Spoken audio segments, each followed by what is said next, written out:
So, Tobes, Liam Rosenior, how are you feeling?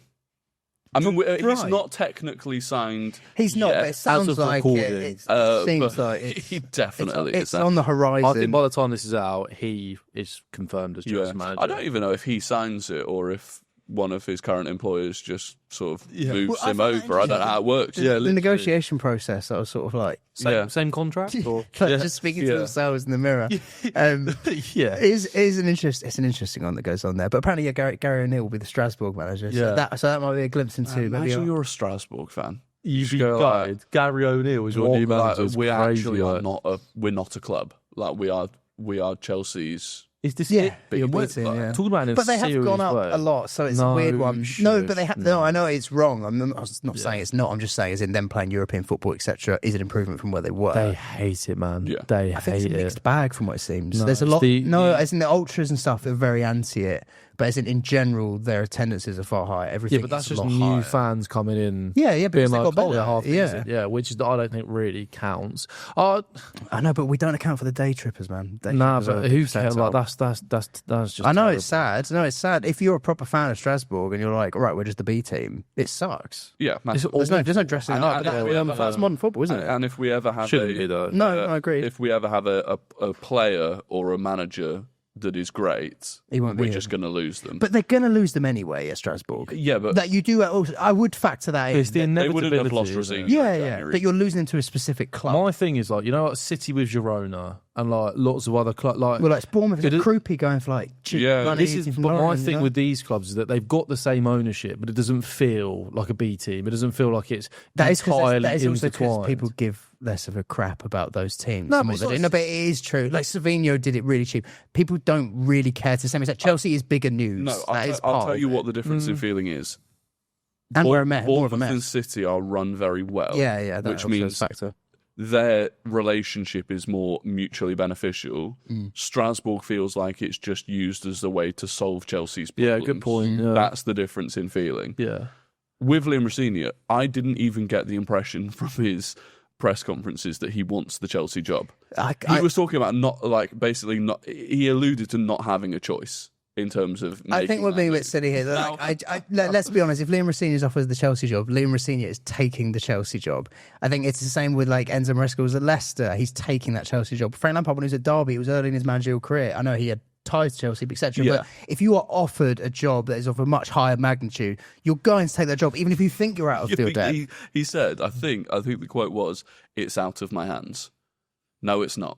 Or it shouldn't be. No job is out of... I don't think, you're also being did he mean it like that, or did he mean it as in like, it's out of my hands, what happens, I'm waiting and seeing if they're going to actually offer it to me. I don't know. I think that's the PR that can maybe be misread. I think you're reading what you want to read into it for that one. Perhaps. I just can't believe that he... I mean, when you like look at what Rosenior's done, one decent season at Strasbourg, finished seventh. That's good, decent. They had a good squad though, obviously. And then this season, they're doing all right. I think they're in and around. They're seventh. They finished seventh last year, just outside of Europe. They're seventh this year, just outside of Europe. They just missed out on Champions League. On the last day, they missed Champions League. Yeah, they did. An actual European competition. The year before that at Hull, finished seventh, just outside the playoff spots. Failed with a lot of talent. They had I think they had Carvalho, they had Delap for a while, they had Jaden Phillips, they had a lot of talent. Delap was a right winger. Yeah, I'm really not sure, man. He does have a little bit of a history of just missing out. Yeah. On the objective of the season, with probably players that are good enough to fulfill the objective. Because even at Strasbourg, I think they've spent the most money. Other than PSG, obviously have a crazy wage bill and whatever. I think they've spent the most money. So they are still underperforming, I would argue, for what they could be. So, I mean, obviously that clip went viral of him looking like a PE teacher. I just think that's because at the moment people, obviously I'm going to say that as a Chelsea fan, but I think people want to be like, this is bad, this is bad, this is bad. There's nothing bad. Because I saw that clip and I was like, I'm as sceptical as anyone, naturally, us hiring Liam Rosenior when I'm used to Mourinho walking in the door, Tuchel walking in the door, Conte walking in the door, Ancelotti walking in the door. I've seen some good managers here, There's nothing wrong with that clip. But that clip, I was like, What is he supposed to do? This is just. It's just like an average halftime team talk. Yeah. Like, do they think every manager's like giving like a Champions League final speech at halftime in like a random league? Yeah, no, I think it was because the way he was clearly like. So you thought it was PE teacher vibes? No. Did you see the clips of him on the sideline? However. Yeah, mate, where he was giving it. Yeah, and I'm seeing that. I'm going, oh, you're not Potter. No, I'm seeing that, and there's something I can take from that from a positive sense. I go, that's not a complete walkover that I'm worried about in terms of the handling of, when we spoke earlier in terms of the Manchester United job, right, and it was swallowing whole. Potter got swallowed whole in the Chelsea job. And he couldn't talk his way out of it. Whereas I looked at Rosenior with a bit of firiness to him, and I thought, that's something, like, you're going to need that. You're going to need that. Really well. Like, he seems like a very smart, switched on bloke, even when you see his punditry and stuff. He just seemed a bit more... What were you going to say? No, I was going to say, with that PE clip, I understood why people were getting that vibe. I think it's because he had a translator. So you can't reel off a really fiery talk when every other sentence someone has to translate it for you. Yeah. And it also gives the impression that you're not the sole voice in the room. So if you are commanding a room, you are the only person they're listening to, whereas every other sentence you've got a guy that's translating it. So it's like it takes away that kind of thing. Yeah. But equally, I think the reaction to that from Chelsea fans, from a lot of Chelsea fans being like, oh my God, our next manager's a PE teacher. It's embarrassing, I think he is going to have such a difficult task of getting the Chelsea fan base back on board with not just him, but like the whole Chelsea project. Because I think a lot of Chelsea fans, I can't speak for you, have lost faith in them. Barley. That's where the anger should be directed. If Rosenior comes in and you don't give him a chance, exactly. It's just completely like, I know you are quite a ruthless fan base, given like your kind of upbringing with Abramovich and everything, and you've always been a ruthless club, but you're not at that stage anymore. Like you've got to back him. I actually think they will. Funny enough, I think that was it. Everything now will almost be in spite of the ownership. It's also a lot of online fans that are the problem, like in terms of like taking the piss out of that clip. Saying, I saw there's something going around about boycotting games. I'm like, you're not going to get that, because the second that the season ticket holder puts up their ticket, people will go. People will go to Chelsea anyway. It will make it'll just make the atmosphere worse. So that's not going to work anyway. But I do think it's probably the most eye-opening for the masses that it's like the problems are bigger than just that. Way bigger, way bigger. Like I said to you, boy, I didn't really feel a lot towards Maresca getting the boot. It didn't feel like Maresca did. He did good things. Mainly did his job, or like this on the performance as well. Oh yeah, because I could see it coming. I've seen enough sackings at this club. Like Oracle. Yeah, but like a lot of it, this season in particular has been subpar. It's not something that I think, oh no, we've lost a Tuchel here. You can easily, like Maresca when he came in was looked at how Rosenior's looked at now, where it's like you've hired a championship manager, which is Rosenior's Liga, but you get my point. Like there's no reason why he can't go on to have success when you've seen the likes of Maresca have success here and be an upgrade, or someone like Poch who was a bigger name in he was once upon a time. Mm-hmm. So I'm not particularly moved by that. I just think people will be behind him purely because it just seems so overt now that they are the issue. Like this issue has come about from him speaking out, which is also to an extent I kind of see as valid, because I think you've plucked him out from obscurity to a degree at Leicester and given him a Chelsea job. Yes, he's done well with that Club World Cup, but we gave you this chance. You need to at least align with us. I don't like that. That's buying stuff. But okay, at what point can you remember managers calling out the board and everlasting? No, they don't. You are right. I agree. They shouldn't want as much for Yes Man. They should be going for higher than a Liam Rosenior. I'm fully on board with that. But at the same time, like I see how it happened as well. I mean, I think the Maresca thing. Maresca was again a disciple of Pep, which always puts you at an elevated level. Yeah, he was then brought in at Leicester with the specific objective of winning the league or being promoted at Leicester. He accomplished that. I think as a They were turning on him though because of his lack of Plan B, and Plan B is what's done us this year. Where it's like the subs and everything is when he's cost us games. But Plan A has won you games that you were probably not expected to win. So I feel like there's a double-edged sword. Barcelona and PSG are those only games. Even drawing against Arsenal, I think. But I would say I don't know. Poch did that. It was easier to get on board with Maresca, I think, because you could at least go the Pep factor and he's won something. Whereas with Rosenior, it's like... I don't know, man. The first day of the season, he got booed against City. His first game in charge, Maresca. He got booed. Chelsea fans are just... No, because at that point, they've hired a championship manager. That's how people perceived it. Whereas I think that now further along the line, people are even more anti those above the managerial appointment than the managerial appointment themselves. So I actually think, don't get me wrong, Rosenior's got a job on his hands convincing Chelsea fans that he's that man. Yeah. But I think any blame will be towards them. Like I think it's the most I think that's the right thing. thing as well, because at the end of the day, the owners are the ones that decide on the managers, and if Rosenior is out of his depth, then thing is, that's not as fans, you can get a manager sacked as fans. You can't change the board as fans. Exactly. Really, that's the problem that we have for years with Levy. Yeah. Not to always bring it back to Levy and Spurs, but no, but it's true. It is the whole problem we had. We'd always protest against Levy, and the second we turn on Levy, that's the second the manager went, really.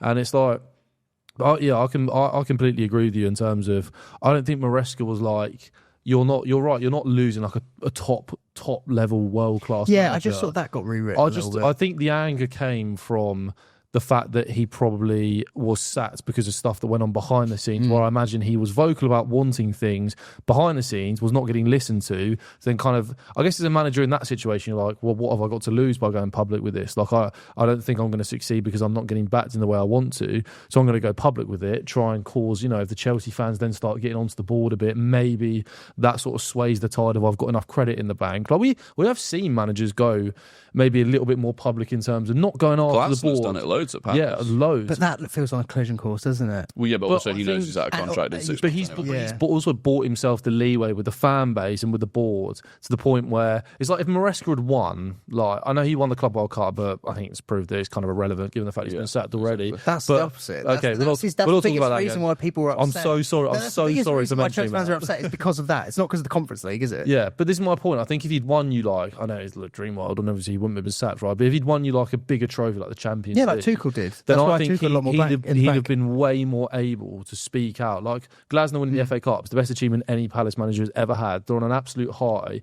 Him then speaking out against the board. No, I do agree. I do agree with that. You've bought yourself the leeway to do it. Like when Poch did it multiple times with Levy, but Levy knew he couldn't sack Poch, but then obviously came to the end and it was like it all kind of spiraled from that point. But I think Enzo, he never really he spoke up about wanting players and about transfer strategy, and at the end it got really toxic. Bear in mind, he wasn't sacked. He walked. Yeah. So it was mutual. It was mutual. It's one of those he where walked, and he walked away from a lot of money to do it. So he had clearly decided this was the end of the road. And I think that's worrying if you're a Chelsea fan, because clearly whatever conversations had happened behind closed doors, Maresca got to the point where he went, this isn't going to change. It doesn't matter what I do.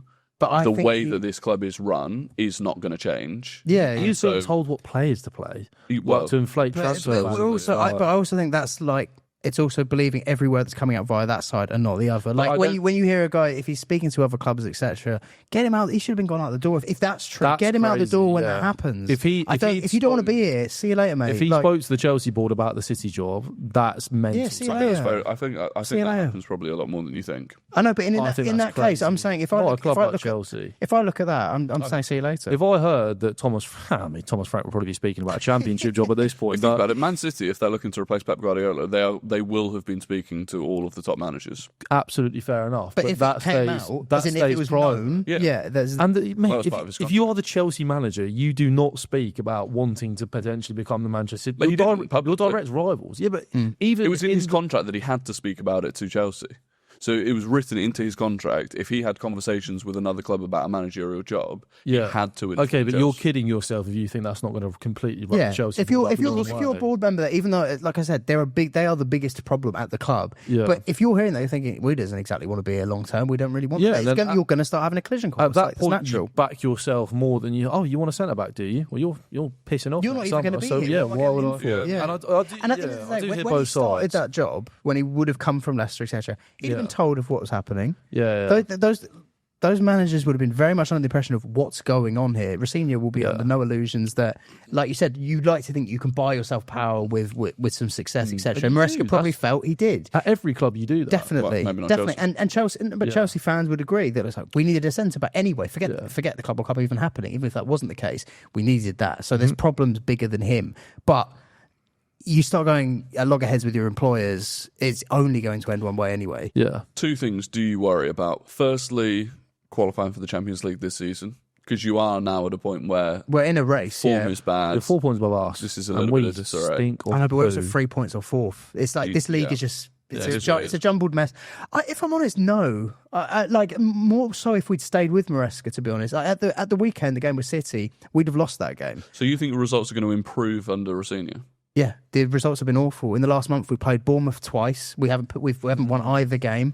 I'm watching us. The substitutions he was making were actively sabotaging the game on the pitch. I watched yesterday Andre Santos get minutes in midfield rather than Gusto shoved there, and he looked like a proper midfielder. We've been underutilising him. Yeah. Hatto played, who hasn't really been playing, and actually filled in a role where we missed Cucurella. Well, I thought we'd missed Cucurella loads yesterday, and the guy who just came in and just basically just spawned in and just had a go at being a Chelsea manager for a day did a better job than Maresca would have done. True. We played a 3, we tried wing backs, we tried things. It felt fresh. It felt like a fresh approach. Yeah, okay. And to be honest, this, like I said, throughout this season, it's like with United, Sunderland, Brighton, this last month with Bournemouth and Villas. Like, as much as there was a Barcelona and those things make you feel something as a fan, it did not feel good with Maresca throughout a lot of this season. No doubt he still had flaws as a manager. I just think saying that it's definitely going to improve is like... Mate, I'm not saying definitely improve. I'm saying I feel hopeful about it improving. Okay. And it was going in a bad way with Maresca. Like, we would have... The week that we just had, the performance against Bournemouth, and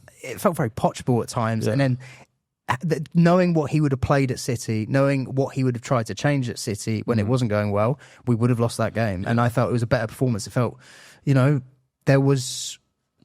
didn't feel like that looked like a squad that was gutted at loss. I know footballers have to move on quickly, but I didn't get the impression... Here you go. Percentage chance then of Chelsea getting top 4 at this point? 80, 85. 85%, there you go. Interesting. Second thing, do you worry about the impact this has on top players at the club in terms of looking to leave? I know a lot of them are tied to big contracts. Caicedo's not tied to a big contract. Yeah. Do you worry he's got 4 years left? Hello, Real Madrid.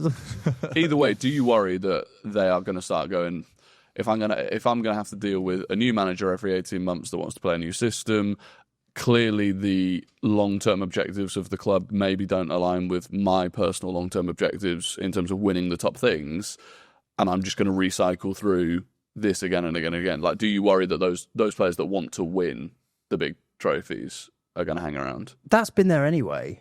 Like, there's an inevitability about that. If you don't win big things, that's why, as much as you'll dismiss it, that Club World Cup was big, and you see for those players it was, because they won't have any belief that they can go on to do it again and go on to do more, etc. The changing managers thing, look, getting sacked from Chelsea is not a big black mark in your managerial CV. You will get other jobs. That's been proven with your Contes, your Ancelottis, whatever. Yeah, the only reason Potter or Poch are damaged by it is because they were bad.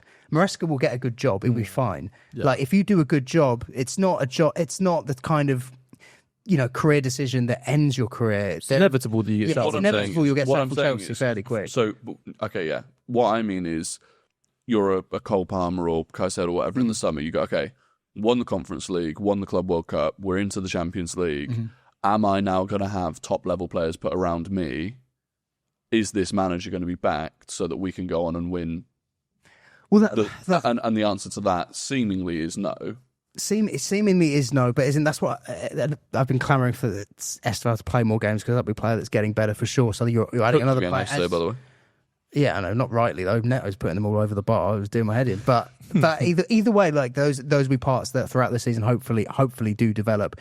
The likes of a Caicedo or even Cucurella, even because he's more of a 27, I think, Cucurella. Like, those players, it would worry me, of course, if someone came in where we're not challenging for those big things. That's natural.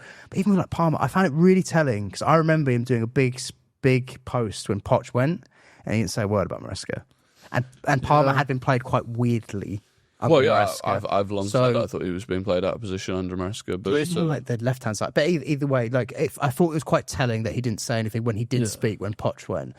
Yeah, I always think, like, that's, again, been through a lot of sackings. It's always very telling. I remember Rudiger not posting when Lampard got the boot, and then when he comes in on a Tuchel, he looks like a new centre back. Like, you can get little things like that. So Palmer, not so much. More a Caicedo and a Cucurella. That's what I'd be interested in. Yeah, like a Moises Caicedo. Like, I'd be interested to see how much your board would fight.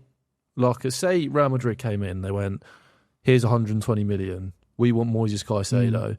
Do your board fight that because they are interested in what is going on the pitch, or do they go, 120 million. Cash in, Cash go in. and get the next one. Go and invest in an ex-Caicedo, little Brighton model type vibe. I don't know because we haven't encountered it. It's going to be fascinating. That's what I mean. I don't really know how it goes, and I think it depends a lot on the push of the player as well. Obviously, they've got. Caicedo is more than happy to push a move. He is, but you also got to bear in mind how much of a better place Liverpool were when they came in for him as opposed to us. He picked us because he wanted to play for us rather than them. He pushed the move at Brighton, which is a completely different thing to push the move at Chelsea. Yeah, and like there obviously was some sentimental value to him in that move because realistically, Liverpool. He didn't want to live in Liverpool, I think. I mean, he pushed a move to Arsenal before he pushed to Chelsea. He wrote a full Instagram post about wanting to leave when Arsenal were in for him, when Chelsea weren't even there. So I think then the big boys came. Yeah, and we went and got Declan Rice. Yeah. Well, I think we won. Chelsea season ticket holder, by the way. Let's not do that again. No, either way, I don't know. It'll be interesting to see what happens, and you have to start winning those things, or it's showing that you can win those things to keep these players. That's just a natural part of it. You've got this year and next year. If you don't do that, Palmer and Caicedo, if they aren't knocking on doors, certainly next summer those players will. Imagine if you start becoming a club that regularly lose your biggest players, like little feet, and then you replace them with like £350 million options. Like, I think it makes sense for where Chelsea are in the sort of pecking order. 40,000 seater stadium. I've seen it all.